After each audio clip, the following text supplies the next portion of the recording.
Hours after that shooting, you can see there's still a police tape up surrounding this Great Savings retail store here on Jamaica Avenue and 149th Street. The crime scene unit is here as well. Now, we've been seeing police go in and out of that store as they continue investigating exactly what led up to this shooting. Now, police say the call came in around 5:08 this evening, reporting a shooting at this store. Authorities say a male customer was in the store when a dispute broke out. Investigators say the customer left, returned, and then shot two store employees. Now, one victim, a 55-year-old man, was shot in the thigh, while the other 34-year-old victim was shot in the chest, according to detectives. Both victims were employees of the store. Okay, so from my understanding here of just listening briefly to the news clip here, two people were shot inside of a store in Queens, New York. The suspect is at large, because of course they got up out of there. They wasn't gonna stay around and wait for the police, but um, it's sad to say, but it's good that we haven't had a report of the two individuals who were shot being deceased. Hopefully, they're able to make it through their injuries. And man, I know that was a very, very traumatic scene. It sounds like the individual who was in the store went and retrieved their gun because they was disgruntled over, it could have been anything. We still have to wait on details of what the true motive was. But what we do know is that two employees were shot. One shot in the chest, 30-something-year-old man, and then a man in his 50s shot in the thigh. So, age doesn't matter. I've been doing several videos here, and then it can go from kids on up to people who are in their 50s. It's no discrimination. Um, I just feel like people when you have a gun, I feel like it's easy to go get that gun and cause all type of havoc, because it's a weapon that can definitely take your life. It can do great bodily injury, and only things it takes is a squeeze of the trigger. You know, um, yeah, I think this is just the society that we live in, and all these occurrences. I feel like it's gonna give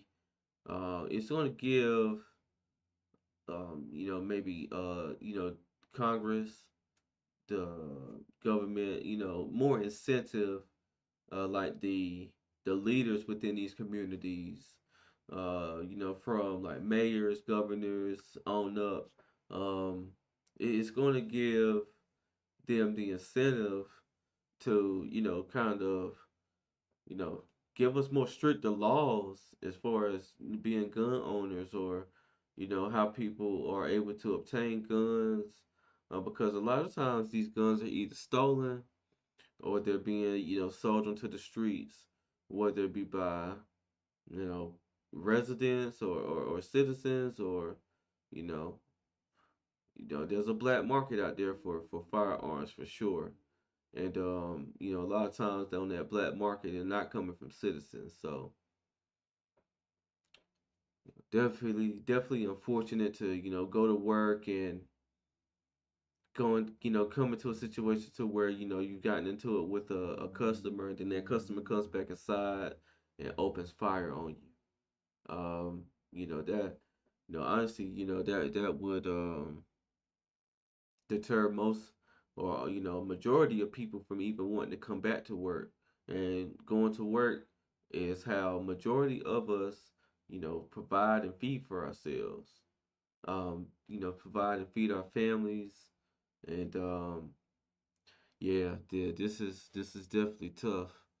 This is definitely tough, but we definitely need a lot more information. Just having that vague information, I can really only give a vague reaction to it.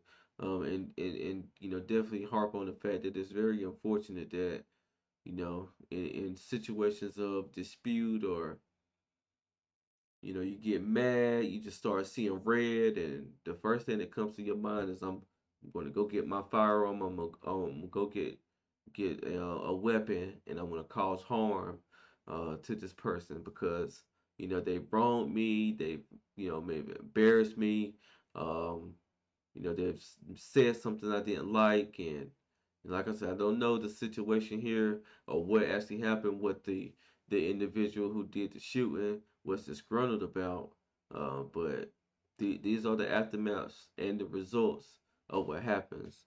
When people take it to using firearms, and like I said, I don't think that this will be the last story, of course, because you can literally week to week hear stories like this, anywhere in any type of small town to major city. I'm gonna let the video play out, see if there's any more information, and go ahead and close out this video. They were taken to a local hospital for treatment and are expected to survive. A witness who wished to remain anonymous described the moments gunfire erupted. I was in so shock that I didn't know what to do. I saw two ladies and one kid running across the street towards Key Foods. And once they opened that door, that's when I heard the gunshots. And police say they're still searching for the shooter. He was last seen wearing a gray sweatpants and a green sweater. At this hour, no arrests have been made. Several hours. Yeah, the suspect, yeah, they definitely did. They got up out of there. More likely, they're hiding out. I'm sure there was cameras, so I'm sure they're going to be canvassing the area, and looking for any cameras that may have been pointed at that direction, or in that area. Try to do their best to track this person down, and try to figure out a motive for what occurred, and things like this can happen in a split second. As they were saying, they seen a woman and a child running across the street. I'm not sure how they was involved. Um, but I'm sure the store had some people that were in there just shopping who had nothing to do with that argument, who could have been at risk as well. But we'll have to get more details, as the days go on. I'm definitely going to try to keep my eyes and ears on this story and see what more information comes out. We'll go ahead and wrap this video up. Again, if you like this content, make sure you like, comment, and subscribe on the video. You may have some insight, or just any type of commentary about this topic here, and I would definitely love to see your comments. So once again, this is Justin Paul. Peace.